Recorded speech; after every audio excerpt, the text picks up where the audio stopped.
My mother, Mary Shaw Pogue, and Clara Luper were very good friends. And I had gone to New York City with a group of young people to perform in the play Brother President. When we arrived back in Oklahoma City, there was some discussion about our travels and the routes that we had taken in terms of getting to New York. We took the northern route, going through Nebraska, some of the other northern states to New York City, where we were able to eat in restaurants, use restrooms that didn't have colored or white on them. And then on the return trip, we took the southern route. And by taking the southern route, we ended up in the same situation that we found ourselves in here in Oklahoma City, where you had a colored and a white sign. They wanted you to go around to the back to get the food, all the inequities that life presented themselves. So the Youth Council, NAACP Youth Council, was the group that went to New York City, and I was very involved with that, even though I was a small child. And that's how the introduction into having the discussion as to what we should do about the inequities and inequalities of life in Oklahoma City. I was 7 years old. My sister was 5. So we were the youngest of the group.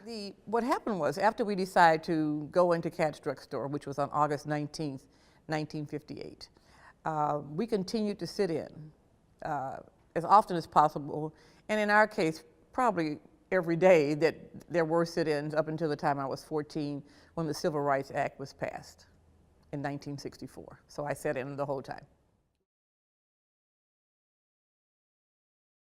Basically, there hadn't been, for the most part, any sit-ins even around the country prior to us sitting in. We sat in 2 years prior to Greensboro, North Carolina. So the whole idea of sitting in was a new concept, but we were taught the concepts of nonviolence by Dr. King and by Gandhi as a part of our just learning as a part of the NAACP Youth Council. You know, when you think about what the NAACP Youth Council stands for, or just the NAACP, it was always around equity and equality. And in our family, we would sit around the table and talk about issues like that. My grandfather had been involved in the Pullman Porter movement. And so we were always taught that you're just as good as anybody, but you're not better than anybody. And so when we came back from New York and there were a group of kids, me included, were having that conversation, then it was not like we were not familiar with the concept of nonviolence. Needless to say, though, as time progressed, we went into a deep boot camp learning about those concepts and how to deal with the sit-in movement. Well, there were a bunch of kids sitting around talking about why can't we live the same way the other people live in New York and the other cities we had gone to where everything was equitable. And Marilyn Luper had said, you know, we saw all this going on in New York and in the northern part of the country, you know, why can't this happen? And so as a group, the kids said we need to do something about it. And then we went and talked to Mrs. Luper, who was our youth council advisor, and she said, are you all really serious? Well, what's your plan? So it was like, well, let's do something about it. Let's go downtown and sit down and ask to be served. And so, needless to say, as a part of that process, even though there were some conversations that the adults had for quite a while with the businesses downtown about the equity and equality issue, but nothing ever happened. And so finally, the kids said that they wanted to do it. We went to, the children went to Jimmy Stewart under the leadership of Mrs. Luper and had the conversation about us going down to Katz drugstore. He thought it would be better that the children do it than the adults, because people would hopefully be more compassionate and understanding around the issue. Not quite the case. You know, change is a very difficult thing to do. And if you've been used to one type of life experience, meaning all white people sitting at a lunch counter, and in some cases people not even realizing, oh, I didn't notice that there were no black people sitting next to me, that it's hard to change the mindset of people. So it took a while to get people on board in terms of us coming down to Katz drugstore.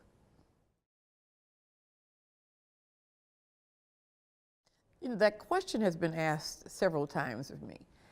I think the response that people usually want to hear is that, oh, I was a little kid, I feared going down to Katz drugstore, but that was not the case.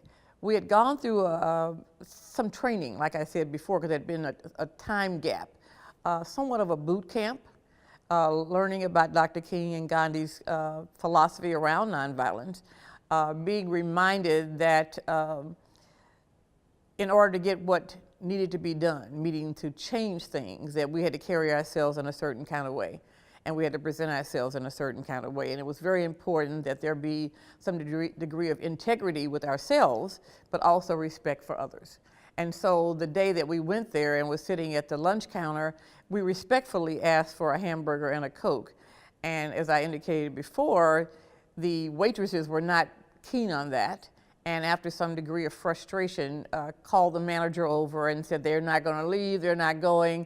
And of course the managers, began to tell us that we had to leave. But we continued to sit there and just continued to ask for the hamburger and a Coke. People that came into the drugstore were not too excited about it because, one, they were not accustomed to seeing black people at the counter. Two, where am I going to sit? I came here to have lunch. All the seats are taken. So that was a little frustrating to people. And then, of course, people started to present their frustrations verbally and saying things that were not nice and that were unkind. And in some cases, people got to be a bit belligerent and disrespectful in terms of wanting to pour coffee or wanting to do things that were just totally unacceptable, even to someone that you didn't know. So it was an interesting experience, but we continued to be steadfast and just sit there until the time came. I think Katz being one of the first, we sat there for 3 days. On the third day is when we asked for the hamburger and a Coke, and they said okay. I think sometimes it's looking at the way life is flowing, it was just its time. And probably I would think that the corporate executives at that particular time, which owned numerous Katz drugstores in the Midwest, started to look at the direction that they wanted to move with their, with their brand, as we would use that terminology now, and decided that there needed to be a change. You never know. I wasn't familiar with who the executives were, and many times have asked that question, well, who was really in charge? Was it the CEO? Was it a local regional director and regional manager that said, you know what, it's time to make a change? But you never know. It may just be one little thing that someone saw or experienced that got their attention to say, now is the time. Strangely enough, and I think about this many times, like I said, we sat there from the time I was 7 to 14, and you would think major company, big brand, Midwest lunch counters and drugstores all over the area that people would easily follow, but they did not. And so even though Katz said yes, the other stores in Oklahoma City, it took 7 years for them to one by one start to change their mind and find out that it was important to treat people equally. It was amazing to me. Most of the people that were participating were teenagers, middle schoolers, as we would call them now, 14, 15-year-olds, and then some that were in senior high school. My sister and I being the younger ones, for me, being able to see the progress from 7 to 14 was probably more valuable to me than most, because if you're a high school student getting ready to graduate, or you're a junior in high school, you're getting ready to go off to college. And so you didn't have to walk that journey that I walked. But the more we did it, the more people bought into the process. And what I mean by that, we started out with 12, but then over time, the parents, even after that, Katz said yes. A lot of parents were very fearful of their children participating in the process because of the potential of violence, even though we were taught not to be violent and we understood the philosophy of nonviolence. That didn't mean that the people where we were sitting in understood that philosophy, nor did the police.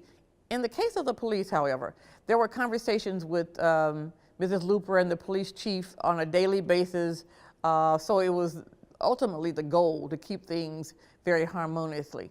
But as time passed, more and more people got interested, more and more people wanted to be involved, more and more people understood how important it was for the equity and equality, to the extent that we started having more whites that was calling and saying, I want to get involved with this, I want to be a part of this. And so it became not just a black thing. It wasn't just the idea of letting black folks, African Americans, sit at the counter, but the multiculturalism, as it were, not just from the perspective of race and ethnicity, but also in terms of religion. We had Father McDole, who was a Catholic priest who got very involved, who eventually got reassigned to another area because of his vocalization of the importance of this issue. It became so important that Charleston Heston came to town from California and walked with us. So it became a national issue, but not nearly to the extent that you would think it would be, considering the fact that it was a nonviolent movement. It didn't become, I think, national, meaning the whole civil rights conversation, until 2 or 3 years later when you found more violence, whether it was in Alabama or Georgia or North Carolina or other places. That's why I think it's critical that the story be told about what happened here in Oklahoma, because it didn't have to be a violent situation, and needless to say, it wasn't that way here in Oklahoma. Clara Luper and my mother, like I said, were like sisters. So we always called her Aunt Clara from the time I was a little girl. As a matter of fact, Clara Luper introduced my mother to my father. So we have that deep, deep connection. So we always called her, my sister and I did call her Aunt Clara. She was really a no-nonsense kind of person. Smart as a whip, very grounded in understanding where you came from in order to determine where you're going. As a history teacher, she was very concerned and was determined that we understood some of the history, not just of Oklahoma, but understand American history in general. So being able to do that, have those kind of conversations at NAACP Youth Council meetings was a priority for her. The second thing I would say about her, many of the things that I learned as a child are things that I've been able to carry over into in my career, into my adulthood, because things that most people never get in their lives, we got in the NAACP Youth Council. She taught us, along with the other Youth Council advisors, about team building, about leadership development, about public speaking, about organizational development.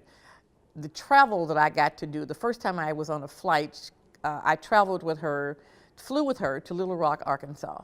I had never flown before. I was 8, 9 years old. And so the things that I got to do as a result of her being the Youth Council advisor and just seeing the best for us are things that probably I would have never done. Well, I won't say never, because my mother and my dad and my family were very big into exposure and learning about what the world is like. So she was very big into that. There were also things that she taught us about writing.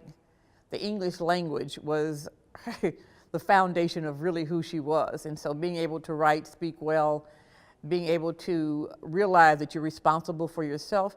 In the youth council, what would happen was the older kids, she would assign the older children to be in charge of the younger children. And then in turn, the older children would have to report to the advisors. And so in terms of whether we were there sitting in over Oklahoma City or whether we went to an NAACP national convention, the same process took place. And so understanding how to stand up for yourself, to speak for yourself, but also understanding the importance of teamwork was really critical.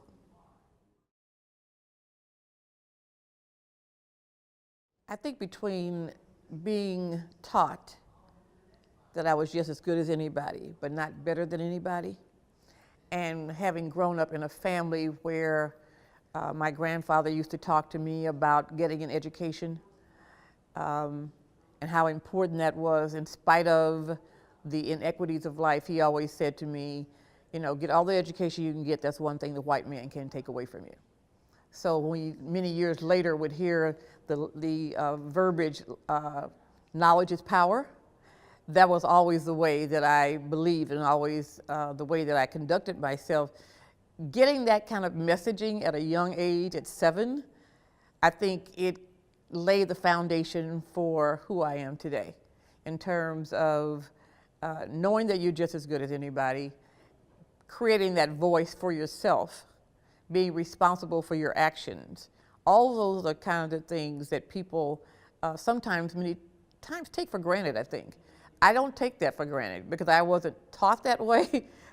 It was always that you are responsible for your actions, that you have to lay your own foundation for life, and then you develop a plan. And that's what we did in the Youth Council.